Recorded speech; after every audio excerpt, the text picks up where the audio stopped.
September 17th, 2010, from the stylish high-tech underground studios of Ribbit Media in suddenly chilly Warwick, Rhode Island, this is NewsUndies.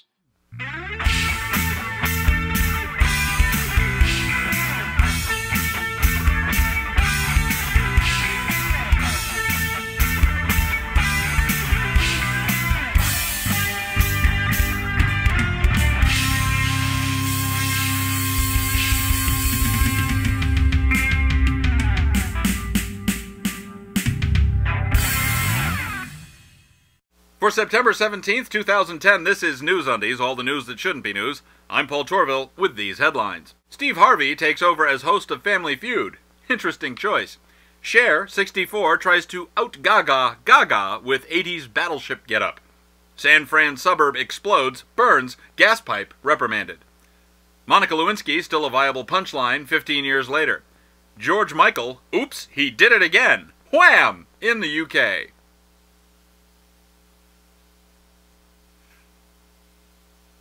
Vince Neil.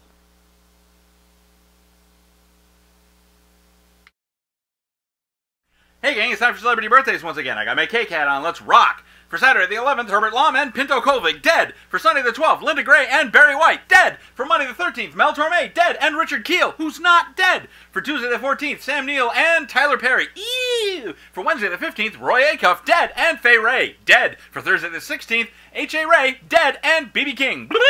For Friday the 17th, Roddy McDowell, dead, and Thomas Stafford. That's celebrity birthdays. I'm Paul Torville, and I'm done!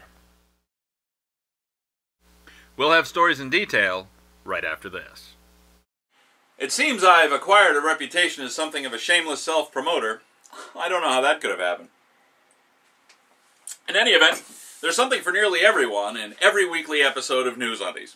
Check out NewsUndies at www.newsundies.com or on YouTube. Subscribe on YouTube, like us on Facebook, follow us on Twitter, share it with your friends. NewsUndies, every Friday at newsundies.com. Check it out! House Minority Leader John Boehner has announced that he isn't planning on giving up smoking if he becomes Speaker of the House. There's no indication that the one has anything at all to do with the other. On the CBS Talking Head Stroke Fest Face the Nation, Boehner was asked how he could keep smoking, given the demonstrated link between smoking and various illnesses, including cancer. He said smoking tobacco is legal, and people had a right to choose whether or not they would smoke. Boehner then referred to smoking as a bad habit. So, smoking is legal, and a bad habit, and Boehner is exercising his rights. Thanks for the useful insight, John. Pastor Terry Jones of the oddly named Dove World Outreach Center in Gainesville, Florida, backed away from his originally stated intention to burn Korans on September 11th.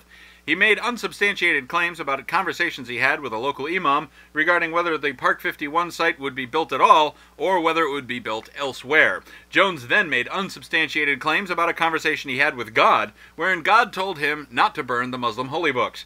Jones, who obviously has no sense of irony, managed to use the divisive nature of religion to show how divisive another religion is, while touting the unifying power of his fractious religion.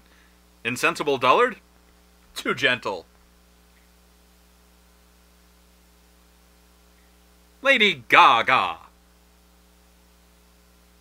The fashion lunacy at this year's Video Music Awards was oddly juxtaposed against the announcement that the Liberace Museum in Las Vegas would be shutting down, due in large part to sharply declining attendance.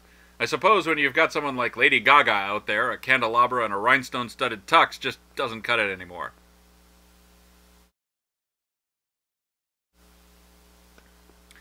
The Jobs and Growth Tax Relief Reconciliation Act of 2003, known commonly as the Bush tax cuts, is due to expire at the end of 2010.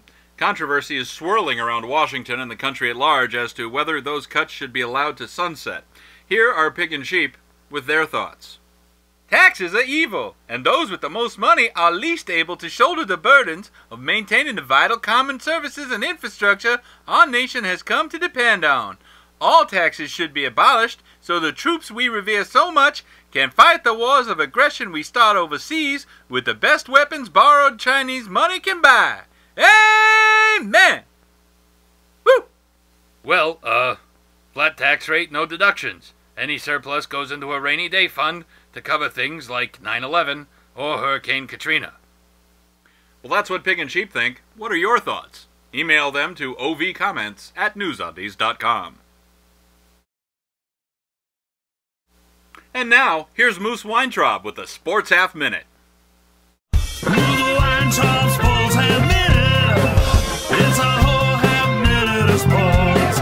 30 seconds of sports. Moose Weintraub Sports Half Minute. Here's your Sports Half Minute. I'm Moose Weintraub. If baseball, cricket, and motocross had a baby, it would be the Finnish sport of Pespalo, a strange summer sport. Moose Weintraub Sports Half Minute.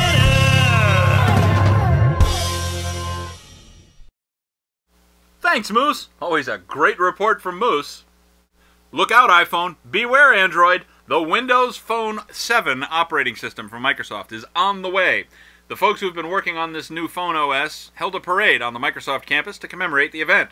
It included zombies, monster trucks, a hearse, and pallbearers carrying an effigy of an Apple iPhone. While it's not necessarily unusual for tech people to have milestone parties, the notion that Microsoft has finally stuck the landing and will wipe away Apple and Google's Android from the smartphone market is, I dare say, foolishly optimistic. We'll have your exclusive past-cast weather and the final news roundup right after this. You'll notice that when you watch NewsUndies, I'm always wearing a shirt from the Ursus Pacificus Kitsch Cave. Well, now you can too. You can help support NewsUndies by going to the Ursus Pacificus Kitsch Cave and getting some kitsch.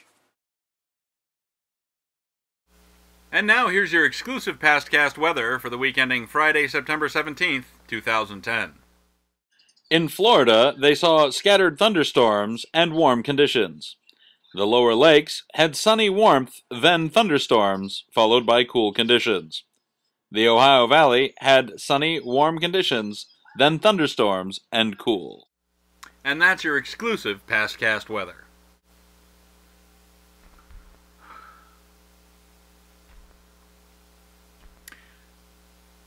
Fashion. Catherine Margaret Watson, 37, of Moorhead, North Dakota, allegedly walked into a downtown Walgreens pharmacy wearing, get this, a thong, pasties, a green towel, and whipped cream. She identified herself as a free thinker and claimed she was just trying to shake people up a little and get them to think, outside the box. People around her freaked out, trying to cover her up. The police were called, she was cited for indecent exposure and driven home. Of course, the North Dakota statute on indecent exposure could easily be interpreted to make consensual private exposure of a married couple to each other and no one else in their own home at least a misdemeanor. And finally, and I do mean finally, we all saw this coming, didn't we? In case you hadn't had any incidents in your own work life to reinforce the idea of keeping your work and private lives separate, here's a lovely little story for you. The senior class at Norwin High School in Pennsylvania was to have been given a presentation about donating blood. An unnamed employee of the nearby Central Blood Bank presented the school's vice principal with a thumb drive, which ostensibly contained the presentation.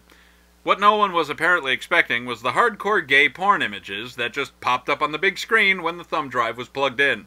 Slick. So, keep your stuff separate, okay? Well, that's all for this edition of NewsUndies. Remember, NewsUndies is a weekly show, and we'll be back on Friday, September 24th with fresh undies. If you see news that shouldn't be news, email your story tips to undies@newsundies.com. Thanks for watching. Until next time, I'm Paul Torville. After that, I might be on deck to host Family Feud.